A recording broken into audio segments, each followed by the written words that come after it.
Berita tentang keajaiban ini menyebar ke seluruh penjuru Jepang. Warga mulai berdatangan ke reruntuhan Hokkaido bukan untuk mencari harta, tapi untuk melihat masjid itu dengan mata kepala sendiri. Seorang pembawa berita lokal berkata dengan suara gemetar saat melaporkan langsung dari lokasi.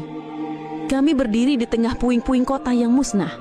Namun di belakang saya, Anda bisa lihat sebuah rumah ibadah Islam yang tidak tersentuh. Tidak ada lumpur, tidak ada kerusakan. Ini sesuatu yang sulit dijelaskan.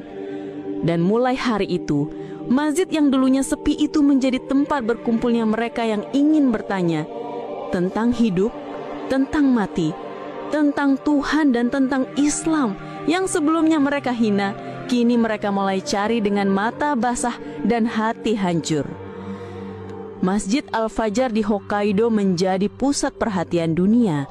Dalam kurang dari 24 jam, gambar dan video masjid yang tetap berdiri megah di tengah reruntuhan itu tersebar ke seluruh penjuru internet.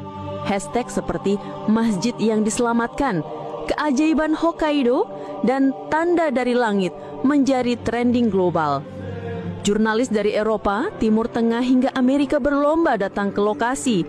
Stasiun televisi internasional seperti Al Jazeera, BBC, dan CNN menayangkan segmen khusus tentang bangunan satu-satunya yang tak tersentuh oleh gempa dan tsunami. Para ilmuwan kebingungan. Arsitek sipil dari Jepang menyatakan bahwa dari sisi struktur, masjid itu seharusnya roboh karena posisinya sangat dekat dengan pusat gempa.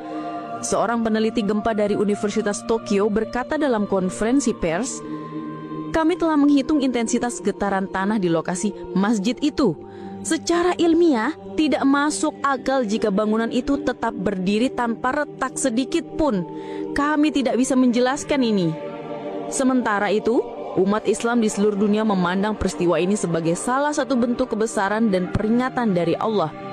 Dari Jakarta hingga Istanbul, dari Kairo hingga Karachi, khutbah Jumat dipenuhi dengan kutipan dari Al-Quran tentang kaum-kaum terdahulu yang ditimpa bencana karena kesombongan mereka. Surat Al-Hajj ayat 40 kembali dibacakan. Dan sekiranya Allah tidak menolak keganasan sebagian manusia dengan sebagian yang lain, niscaya telah runtuh biara-biara, gereja-gereja, sinagoge-sinagoge, dan masjid-masjid yang di dalamnya banyak disebut nama Allah.